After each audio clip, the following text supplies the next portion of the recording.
Hello बच्चों, आज का हमारा प्रश्न इलेक्ट्रोकेमिस्ट्री से लिया गया है। प्रश्न है 25 डिग्री सेल्सियस पर निम्न सेल में मानक इलेक्ट्रोड विभव ज्ञात करो। ठीक है, तो यहाँ पर देख सकते हैं जिंक से जिंक आयन के बीच में विभवांतर उत्पन्न हुआ। इसको एक खड़ी लाइन से, दो खड़ी लाइन से डबल साल्ट के लिए इंडिकेशन होता है, और कापर आयन से कापर के बीच में यहाँ पर जो विभवांतर उत्पन्न हुआ एक खड़ी लाइन से इंडिकेट किया गया। कहने का मतलब है दो अर्ध सेल से आपकी एक कंप्लीट सेल बनती है। तो एक आपकी अर्ध सेल ये हो जाएगी, एक अर्ध सेल ये हो जाएगी। ठीक है, आपको निकालना क्या है? आपको निकालना है E0। तो बच्चों E0 बराबर सूत्र होता है, E0 ऑफ सेल बराबर सूत्र होता है E0 ऑफ कैथोड। ठीक है, E0 of cathode minus E0 of anode. ठीक है, ये होता है सूत्र।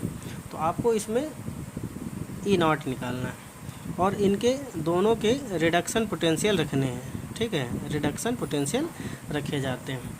तो अब इसमें सबसे पहले आपको पता करना है कि कौन सा आपका हाफ सेल जो है ना वो एनोड का काम कर रहा है, कौन सा कैथोड का। तो यहाँ पर देख सकते हैं ऑक्सीडेशन नंबर 0 और यहाँ पर +2।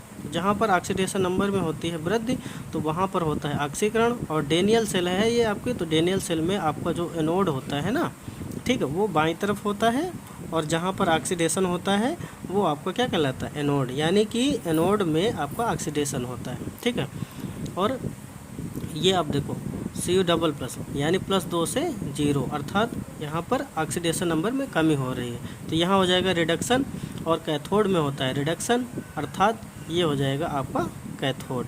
तो इस तरीके से आपको एनोड और कैथोड के ये दो आपको हाफ सेल पता चल जाएंगे। अब इसके बाद में आप लोगों को क्या करना है? रिडक्शन पोटेंशियल रखने हैं। तो देखना है कौन सा रिडक्शन पोटेंशियल है और कौन सा नहीं है। तो यहाँ पर देखो ऑलरेडी आपका रिडक्शन पोटेंशियल ही दिया गया है, क्योंकि देखो +2 से 0 है ना, ऑक्सीडेशन नंबर में कमी। यहाँ पर +2 से 0 ऑक्सीडेशन नंबर में कमी। तो आपके ऑलरेडी यहाँ पर जिंक का और कापर का दोनों धातुओं का इलेक्ट्रोड विभव यानी कि स्टैंडर्ड कंडीशन वाला ही दिया गया है। स्टैंडर्ड कंडीशन क्या बता रहा है? यहाँ पर नॉट का ये जो सिंबल है वो बता रहा है। तो आपको रख देना है मान। सबसे पहले किसका रखना है? कैथोड का। ठीक है, कैथोड वाले इलेक्ट्रोड का स्टैंडर्ड इलेक्ट्रोड पोटेंशियल पहले रखना है। तो ये आपका कौन सा है?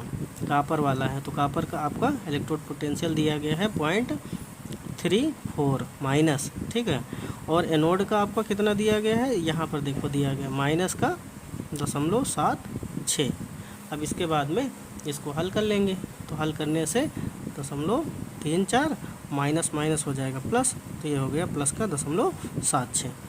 अब इसके बाद में जोड़ देंगे 6 4 10 और 7 3 10 1 11। ठीक है, 2 अंक के बाद दशमलव लगा देंगे तो ये आ जाएगा आपका मान 1.10 वोल्ट। तो आपका जो E0 का मान है वो कितना आ जाएगा? 1.10 वोल्ट। यही आपको बताना था। Thank you.